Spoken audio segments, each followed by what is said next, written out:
Okay, next example, you would like to determine the minimum or maximum points of f of x equal to x cubed minus 6x squared plus 9x plus 1. So let's start by getting the first derivative so we can equate it later to 0. So 3x squared minus 12x plus 9. Equate lang natin sa 0. Tapos kunin natin yung values ng x. So dahil x squared, dalawa yung value ng x na, we can factor out 3. Maging minus 4x plus 3. Anong pwede maging factors niyan?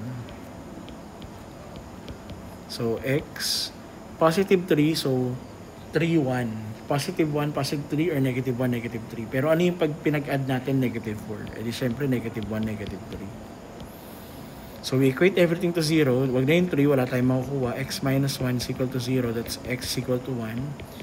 X minus 3 is equal to 0 is equal to x is equal to 3. So these are your critical points, 1 and 3. We try to solve for f prime of x at the following values. So at 1, you can put 0 or 2. Dito naman, we can have 3 and then 2 and 4. So 2, isang gamitan na lang later. Pag nag-0, ang matitirang value na lang sa function, sa f prime of x mo ay 9. Diba? So positive. So 0 to, sure.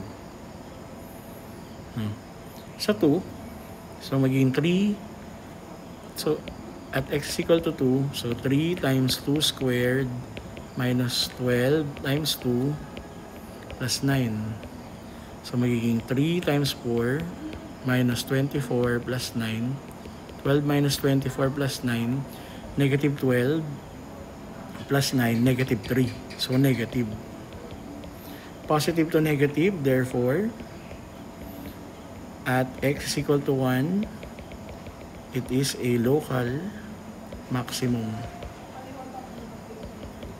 At 3, ano yung x is equal to 3? So 0. Sa kaliwa, yung 2, negative 3, alam na natin. Pag 4 na lang, 3 times 4 squared minus 12 times 4 plus 9. Ano yung magiging value niyan? So 3 times 16 minus 12 times 20 times 4 is 48 plus 9. Diba 3 times 16 ay 48? Minus 48 plus 9, so positive 9.